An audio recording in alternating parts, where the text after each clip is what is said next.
If you get your fresh produce from a local farmer's market, Whole Foods, or order it at some San Diego restaurants, then you may be helping more than your health. You may also be helping local farms like Susie's Farm south of Imperial Beach and refugee farmers from countries like Somalia, Burma, Iraq, and Bhutan earn a better living through their community-supported agriculture. Here with the details are Ralph Achenbach with the International Rescue Committee and Robin Taylor, co-owner of Susie's Farm. Welcome. Thank you. Robin, Susie's Farm is a participant in community-supported agriculture. What does it mean to be a CSA farm, and how do consumers participate? We provide vegetables for people. They come and they sign up for 6 months, 12 months, or however long they want, and they can get a box of vegetables every week, every other week. And this is pretty much on ours. It's going to be a lot of vegetables, not too much fruit. And these are seasonal vegetables, or seasonal whatever you seasonally grow. Yep. So right now you'll get in the box, you'll get kale and cabbage, and summer squash just started. You'll get basil and lettuce, beets, all that fun stuff.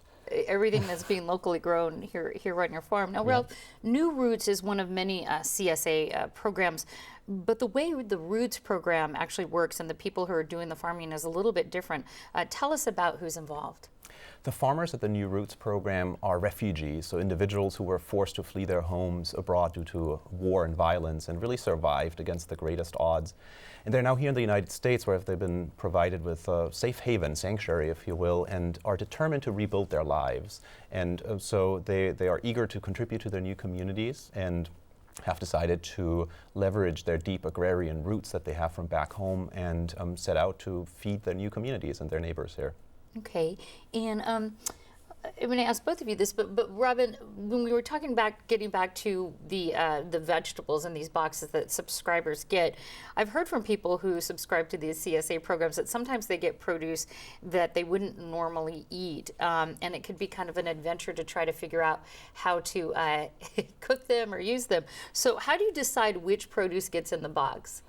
Well, we are pretty much determined by what can grow in our area at that particular time in the season. So, we try to diversify as much as we can, but sometimes, you'll get a red cabbage and then the next week you'll get a green cabbage. And, that can be our diversification on that. And beets can be a red beet, gold beet, or a striped beet. So it becomes difficult for some people.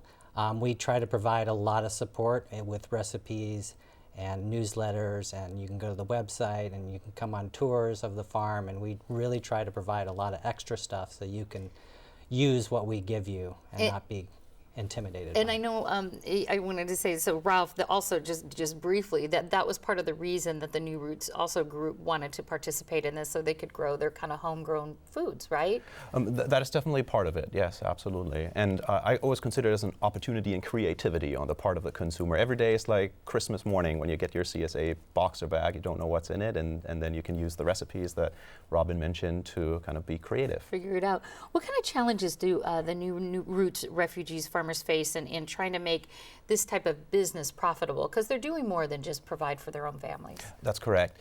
The New Roots refugee farmers face many of the same challenges that any farmer in the U.S. and specifically here in San Diego faces, starting with the scarcity and high cost of the two key resources that are required for farming, land and water.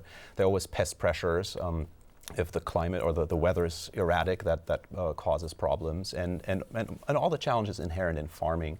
For the New Roots farmers who are refugees, these challenges are compounded by oftentimes a lack of English knowledge.